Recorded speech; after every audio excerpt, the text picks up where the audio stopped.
खट्टा खाने वाली चुड़ैल।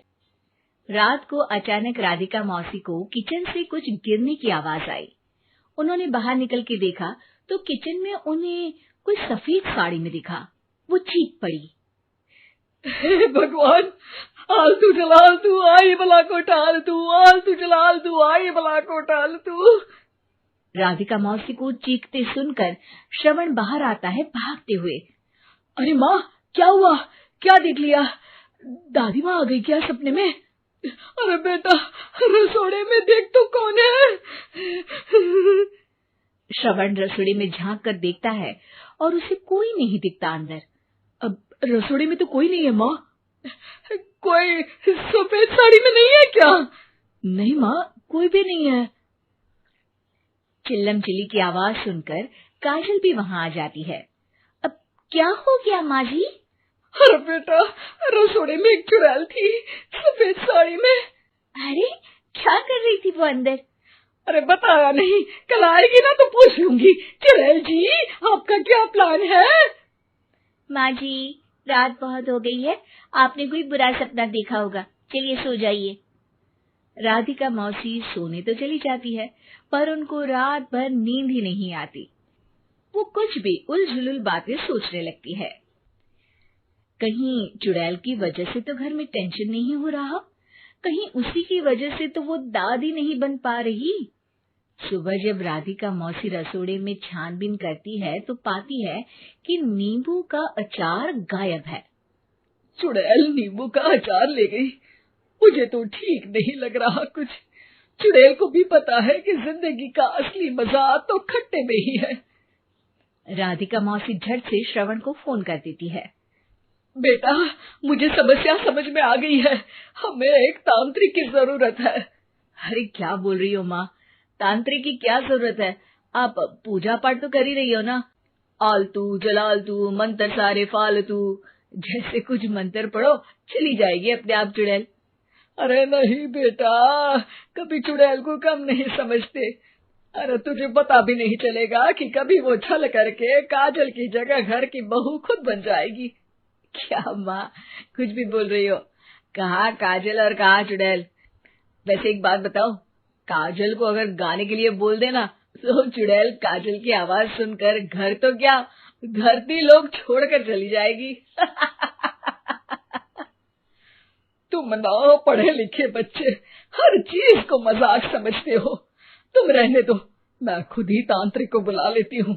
अच्छा सुन, शाम को इमली लेके आना। क्या है कि चटनी खाए बहुत दिन हो गए है ना? नहीं माँ, इमली तांत्रिक से ही मंगवा लो ना, आटा वगैरह भी उसी से पिसवा लेना। देखो मुझे काम करना है। श्रवण रात को कई तरह की सब्जियों के साथ माँ के कहने पे चटनी के लिए इमली भी ले आया था, लेकिन राधिका मौसी के दिमाग में अलग ही फिल्म चल रही थी। उन्हें अब सिर्फ शक ही नहीं यकीन होने लगा था कि शायद चुड़ैल ने श्रवण पर अपना जाल बिछा दिया था, जिस वजह से श्रवण उनकी बात ही नहीं मान रहा था। पर कोई नहीं, आने वाली रात में राधिका मौसी खुद तैयार हो गई चुड़ैल को पकड़ने के लिए। रुद्राक्ष की माला, तुलसी का पत्ता, हनुमान चालीसा सब हाथ के पास ही था, बस चुड़ैल का इंतजार था। और जैसा राधिका मौसी ने सोचा था वैसा ही हुआ। वो चुड़ैल उस रात भी आई, पर वो राधिका मौसी से तेज निकली और राधिका मौसी के उससे पकड़ने के पहले ही वो भाग खड़ी हुई। जरूर बहू पे साया है उस चुड़ैल का, तभी तो श्रवण के कमरे में गई है। और अगली सुबह राधिका मौसी पिछली रात हुए हमले में किन चीजों का नुकसान हुआ उसका हिसाब लगा रही थी। उनके खेमे से एक आम के अचार की शीशी भी गायब हो चुकी थी और वो इमली भी जो कल श्रवण लेकर आया था। राधिका मौसी इस बारे में सोच ही रही थी कि श्रवण जल्दी से रसोड़े में आकर दवाइयों की पोटली ढूंढने लगता है। अरे बेटा, क्या हो गया? अब माँ, वो काजल की तबीयत खराब है, बहुत घबराहट हो रही है उसे। हे भगवान, मैंने पहले ही कहा था कि तांत्रिक को बुला लेते हैं, पर नहीं। अब देखो, उस चुड़ैल ने काजल को अपने वश में करना शुरू भी कर दिया है। हालांकि श्रवण भूतों में विश्वास नहीं करता था, पर अब वो भी डर जाता है और राजी हो जाता है एक तांत्रिक को बुलाने के लिए। कुछ ही घंटों में तांत्रिक आ जाते हैं और राधिका मौसी तांत्रिक जी को सब बता देती हैं। घोर संकट, घनघोर संकट, चुड़ैल को मारू जोर चाकट, ओम भट स्वाहा खटखा के आहा। अरे ये क्या मंत्र है? मेरे खुद के ओरिजिनल मंत्र है, कल रात को ही लिखे हैं, अच्छे लगे तो दाद चाहूंगा। एक और मंत्र सुनो, अर्ज किया है आब्राकडाब्रा दिल्ली बम्बई आगरा, चंदा मामा सोबरले सुरन मामू जारा। ये मंत्र है? अरे कोई 40 वालीसा पढ़ो ना। वक्त कम है, 40 नहीं पड़ेंगे, 20-25 में काम चलाना पड़ेगा। अलग निरंजन जाके लंदन, मुफ्त का मंजान घिस मेरे नंदन।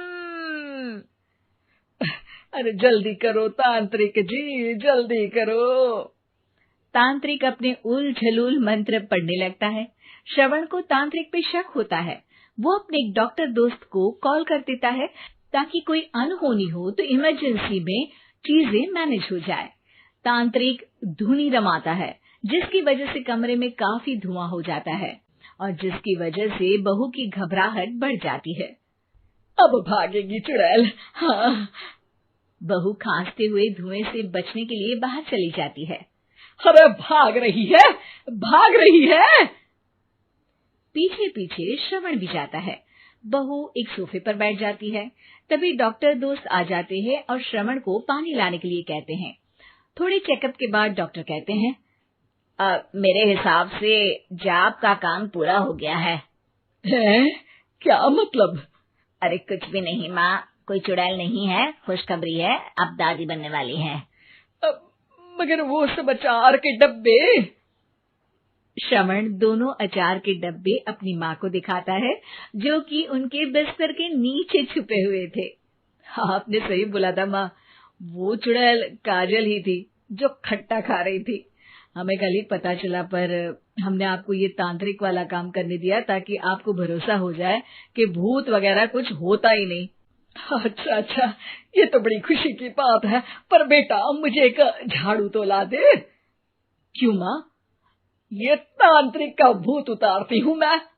अब तांत्रिक राधा मौसी के डर से घर से भाग निकलता है और राधा मौसी उसके पीछे भागती है। अरे संकट ये घनघोर है, तांत्रिक मुआ चोर है।